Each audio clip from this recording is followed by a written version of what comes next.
Nunca imaginé que el día más silencioso de mi vida sería también el día en que todo mi mundo se vendría abajo. No por la muerte, que es algo natural y que a mi edad uno ya espera como a una visita ineludible, sino por lo que vino después, cuando la última pala de tierra cubrió el ataúd de madera barnizada. Tengo 71 años. A esta edad, uno cree que ya ha visto todo lo que la vida tiene para ofrecer. Uno piensa que las sorpresas son cosas de la juventud, de esos años inestables donde uno todavía está construyendo su camino. Yo pensaba que mi camino estaba hecho, pavimentado con sacrificio, trabajo y lealtad. Pensaba que mi vejez sería tranquila, viviendo en la casa que construí con mis propias manos y cuidando el jardín de la mujer que me dio la vida. Pero estaba equivocado, completamente equivocado. El funeral fue un evento pequeño. Mi madre, doña Carmen, vivió 93 años. A esa edad, la mayoría de los amigos ya se han ido. Quedábamos pocos. Algunos vecinos de la colonia, un par de primos lejanos que solo aparecen cuando hay café y pan dulce gratis, y yo, su único hijo. O al menos, eso era lo que yo había creído durante 7 décadas. La mañana estaba gris, una de esas mañanas frías de la Ciudad de México que se te meten en los huesos y no te sueltan.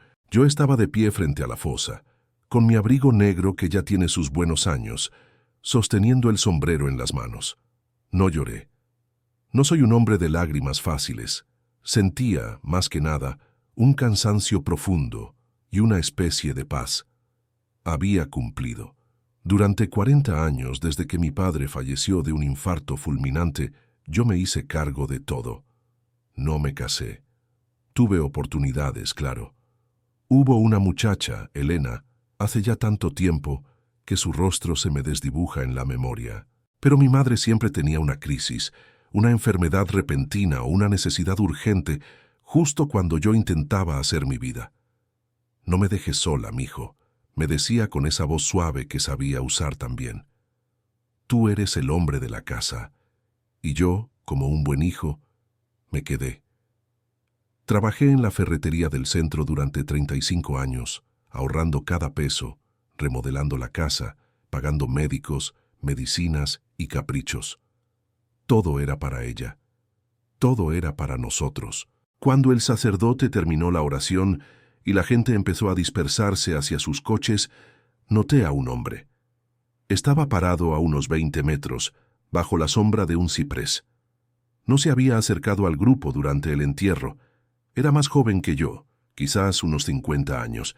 Llevaba un traje azul marino de buen corte, zapatos lustrados y un portafolios de cuero bajo el brazo. No parecía un pariente lejano.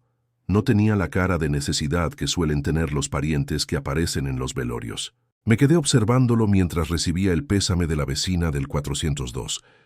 El hombre no miraba la tumba. Me miraba a mí. Su expresión no era de tristeza ni de compasión. Era una expresión de espera, como quien hace fila en el banco y solo quiere que llegue su turno. Cuando el último vecino se fue, me acerqué a la tumba para despedirme. Fue entonces cuando escuché el crujido de la grava detrás de mí. No necesité voltear para saber que era él. «Señor Martínez», dijo una voz grave, educada, pero sin calidez. Me giré despacio. El hombre estaba a 2 pasos de distancia. De cerca, noté que tenía los ojos claros. Unos ojos que me resultaron inquietantemente familiares, aunque no supe ubicar por qué en ese momento. «Soy yo», respondí poniéndome el sombrero. «¿Lo conozco?» «No, no me conoce», dijo él, y sacó una tarjeta de presentación del bolsillo de su saco. Me la tendió con ambas manos. «Soy el licenciado Roberto Valdés. Vengo en representación de mi cliente». Tomé la tarjeta sin mirarla. Mi mente estaba lenta, entumecida por el día. «Hoy enterramos a mi madre, licenciado. No creo que sea momento para negocios o cobranzas. Si hay algo pendiente, búsqueme la próxima semana en la casa». Hice ademán de caminar hacia la salida del panteón, pero el hombre no se movió. Se quedó plantado en mi camino, firme. «Me temo que no puede ser la próxima semana, don Rogelio, y me temo que el asunto es precisamente sobre la casa y sobre la señora Carmen». Algo en su tono hizo que me detuviera. No era una amenaza, era una certeza, una frialdad profesional que me erizó la piel más que el viento de la mañana. ¿De qué está hablando?, pregunté, sintiendo un leve temblor en las manos. Mi cliente me ha instruido para entregarle esto en cuanto terminara el sepelio. Son instrucciones precisas de la difunta. Abrió el portafolios y sacó un sobre manila grueso, sellado. Me lo entregó. Pesaba. Sentí el peso del papel como si fuera plomo. ¿Su cliente?, repetí, confundido. ¿Quién es su cliente? El hombre dudó un segundo, solo un segundo. Suspiró, como si lo que tuviera que decir le causara una leve fatiga, no pena, sino fatiga. Mi cliente es el dueño de la propiedad donde usted habita, señor Martínez, y también es el único beneficiario del testamento de la señora Carmen. El mundo se detuvo. Los ruidos de la calle, los pájaros, el viento, todo desapareció. Solo quedó el zumbido en mis oídos. «Eso es imposible», dije, y mi voz sonó ronca, ajena. «Yo soy el dueño de la casa. Yo la pagué. Yo pagué las ampliaciones. Las escrituras están en la caja fuerte de mi madre. Yo soy su único hijo». El licenciado negó con la cabeza, muy levemente. «Usted pagó, es cierto. Tenemos registros de que usted aportaba dinero mensualmente. Pero la casa nunca estuvo a su nombre, don Rogelio. La casa siempre estuvo a nombre de su madre. Y hace 15 años, ella hizo una donación en vida de la nuda propiedad. Se reservó el usufructo vitalicio, claro, para que ella pudiera vivir ahí hasta hoy. Pero la casa ya no es suya, y nunca lo fue legalmente. Sentí que las piernas me fallaban. Me apoyé en una lápida vecina para no caer. 15 años. Hacía 15 años yo le había dado mis ahorros de retiro para arreglar unos papeles que ella decía que estaban mal en el registro público. Ella me dijo que todo estaba en orden, que la casa sería mía cuando ella faltara. «¿A quién?», pregunté, casi en un susurro. «¿A quién le dio la casa?». El hombre señaló hacia la entrada del panteón. «A él». Miré hacia el portón de hierro negro. Allí, recargado en un coche gris, había otro hombre. Era más joven que el abogado, quizá de unos 45 años. Vestía de negro, pero no formal. Llevaba una chamarra de piel y fumaba un cigarro con ansiedad. «¿Quién es ese?», pregunté, sintiendo una bilis amarga subir por mi garganta. «Ese es Eduardo», dijo el abogado, y luego hizo una pausa, como buscando la manera más aséptica de soltar el golpe. «Eduardo es el otro hijo de la señora Carmen, su hermano». No grité, no corrí. Simplemente me quedé ahí, petrificado, mientras mi cerebro intentaba procesar palabras que no tenían sentido. «Otro hijo. Hermano». «Yo no tengo hermanos», dije con firmeza. «Mi padre murió cuando yo tenía 15 años. Mi madre nunca se volvió a casar. Nunca hubo otro hombre». «No se volvió a casar, es correcto», aclaró el abogado, abriendo una carpeta que también sacó del portafolios. «Pero tuvo una relación larga, una relación que mantuvo en discreción. Eduardo nació cuando usted tenía 25 años. Usted ya trabajaba todo el día en la ferretería. Ella se las arregló para mantener esa parte de su vida separada». Empecé a recordar. Los viajes. Esos viajes que hacía mi madre a visitar a una tía enferma, en Puebla. Se iba por semanas. Yo me quedaba cuidando la casa, trabajando doble turno para enviarle dinero para los medicamentos de la tía. Recordé las llamadas telefónicas en las que bajaba la voz cuando yo entraba al cuarto. Recordé las veces que me dijo que no tenía dinero, a pesar de que yo le entregaba mi sueldo casi íntegro. «¿Y la casa?», pregunté, aunque ya sabía la respuesta. «Ella quería asegurar el futuro de Eduardo», dijo el abogado. «Según me explicó la señora Carmen en su momento, usted ya estaba resuelto. Usted tenía su trabajo, su vida hecha, su rutina. Eduardo ha tenido más dificultades. Ella sentía que debía protegerlo, así que le traspasó la propiedad a él, y el dinero que había en las cuentas. Bueno, ese dinero se ha ido transfiriendo a lo largo de los años para apoyar los negocios de Eduardo». Miré el sobre que tenía en las manos. Lo abrí con dedos torpes. Adentro había una carta, escrita con la letra temblorosa de mi madre, y una copia de la escritura notarial. Leí la primera línea de la carta. «Rogelio, Perdóname por no decírtelo a la cara, pero no tenía el valor. Sé que eres bueno y entenderás que una madre hace lo que sea por el hijo que más la necesita. El hijo que más la necesita. Yo la cuidé cuando se rompió la cadera. Yo la bañé. Yo le di de comer en la boca cuando sus manos ya no podían sostener la cuchara. Yo renuncié a tener una esposa, a tener mis propios hijos para que ella no estuviera sola. Y mientras yo hacía eso, ella construía un patrimonio para otro. Un hijo al que veía en secreto, financiado con el sudor de mi frente. El abogado carraspeó, incómodo por mi silencio. La situación es la siguiente, don Rogelio. Eduardo tiene deudas. Deudas importantes. Él necesita vender la propiedad. Ya hay un comprador interesado en el terreno para hacer departamentos. Levanté la vista. El tal Eduardo había tirado el cigarro y caminaba hacia nosotros. Caminaba con una arrogancia que me revolvió el estómago. Se parecía a ella. Tenía su nariz. Tenía su forma de caminar. Entonces, dije, tratando de mantener la voz firme, aunque por dentro me estaba desmoronando. ¿Me están corriendo? Tiene 30 días, dijo el abogado mirando su reloj.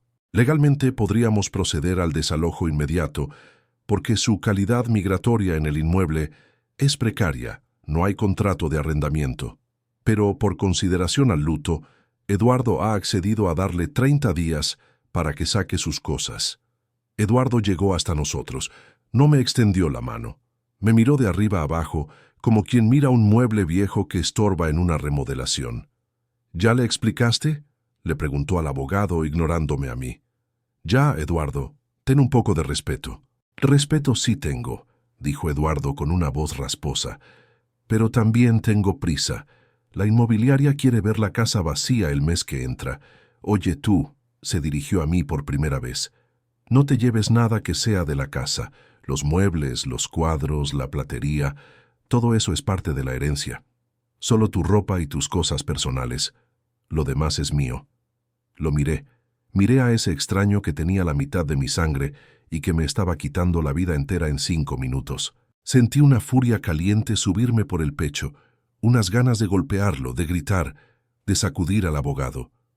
Pero luego miré la tumba fresca de mi madre. Toda mi vida había sido obediente. Toda mi vida había sido el hombre tranquilo, el que no da problemas, el que resuelve. Y ahora a mis 71 años me daba cuenta de que esa obediencia había sido mi jaula. Respiré hondo. El aire frío me llenó los pulmones. 30 días, dije en voz baja. 30 días, confirmó el abogado. Le sugiero que empiece hoy mismo. ¿Y las llaves?, dijo Eduardo. Necesito una copia de las llaves hoy.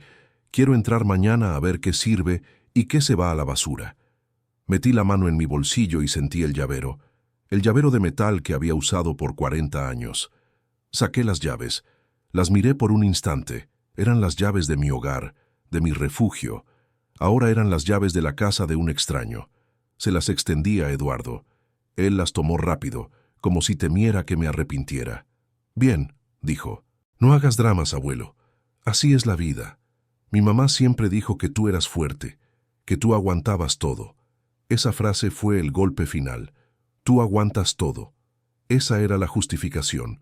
Como yo era fuerte, como yo era responsable, se me podía castigar, se me podía exprimir. Y al otro, al irresponsable, al ausente, se le premiaba. Me di la vuelta y empecé a caminar hacia la salida. No tenía coche. Había llegado en la carroza fúnebre con el ataúd. Tendría que tomar un taxi o el camión. Don Rogelio, me llamó el abogado. ¿No quiere que lo acerquemos a algún lado? No me detuve, no volteé. No, dije al aire. Prefiero caminar.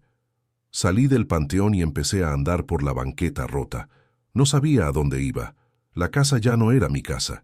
Era un lugar prestado con fecha de caducidad. Caminé durante horas. Caminé hasta que me dolieron los pies y la tarde empezó a caer. Me senté en una banca de un parque que no conocía.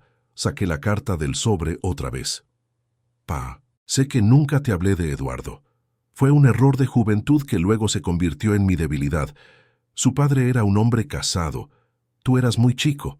No quería que me juzgaras. Mentiras. Más mentiras. Eduardo era mucho más joven que yo. No fue un error de juventud antes de mi padre. Fue una doble vida mientras yo me mataba trabajando.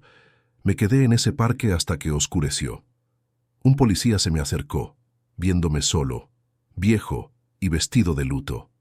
«Jefe, ya es tarde. ¿Está bien? ¿Quiere que llame a alguien?» Lo miré. ¿A quién iba a llamar? No tenía a nadie. Mi madre era mi única familia y ella me había traicionado desde la tumba. «Estoy bien, oficial», le dije con mi voz cansada. «Solo estoy descansando un poco antes de seguir». «¿Seguir a dónde?», preguntó él. «A buscar dónde dormir», respondí.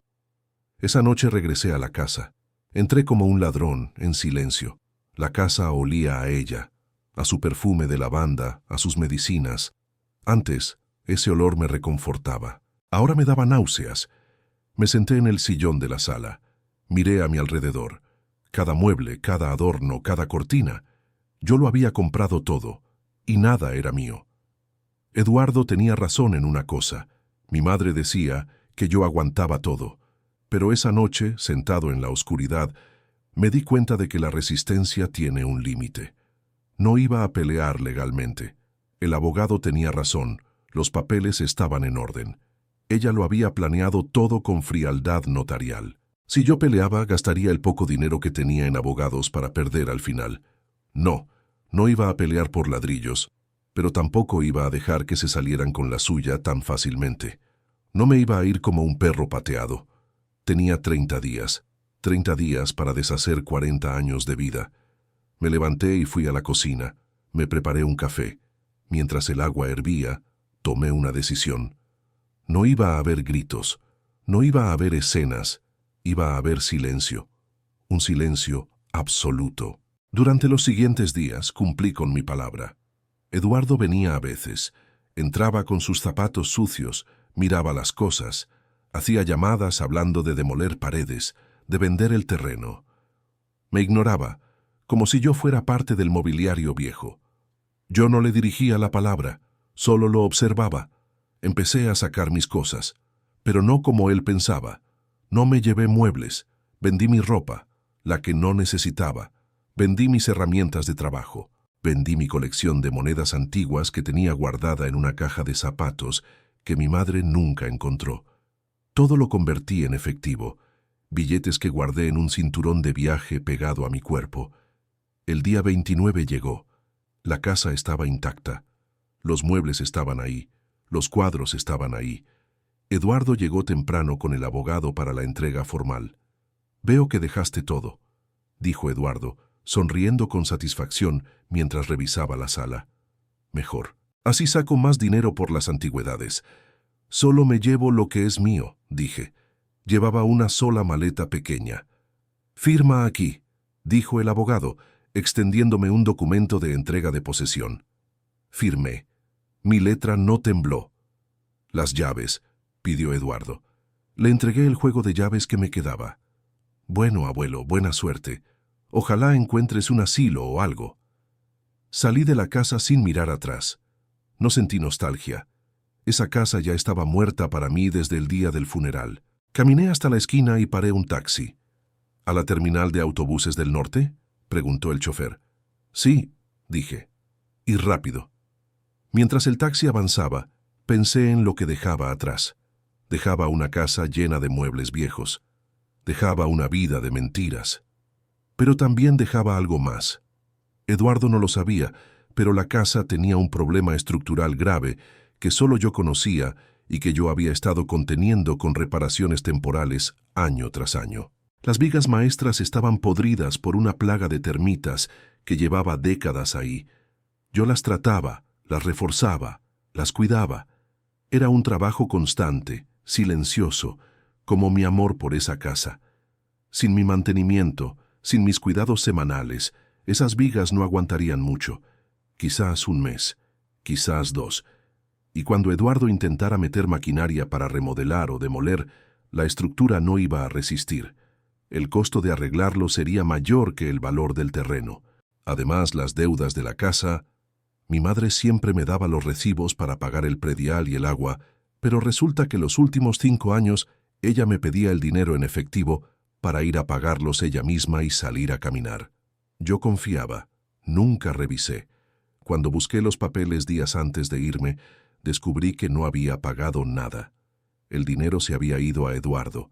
La deuda acumulada con el municipio era enorme, casi impagable con los recargos. En cuanto Eduardo registrara la escritura a su nombre, el embargo caería sobre él. Yo no provoqué el daño. Yo simplemente dejé de sostener el techo que me caía encima. Subí al autobús con destino a la costa. Un lugar donde nadie me conocía. Un lugar donde el mar borra las huellas en la arena. Tengo 71 años. No tengo casa. No tengo familia. No tengo herencia. Pero por primera vez en mi vida, mientras el autobús salía de la ciudad gris y contaminada, sentí algo que nunca había sentido bajo el techo de mi madre. Libertad. Una libertad fría, solitaria y aterradora. Pero libertad al fin. La verdad sobre mi madre me rompió la vida, es cierto, pero también me rompió las cadenas. Y aunque el precio fue todo lo que tenía, supongo que es mejor morir pobre y libre que vivir siendo el guardián ciego del tesoro de otro.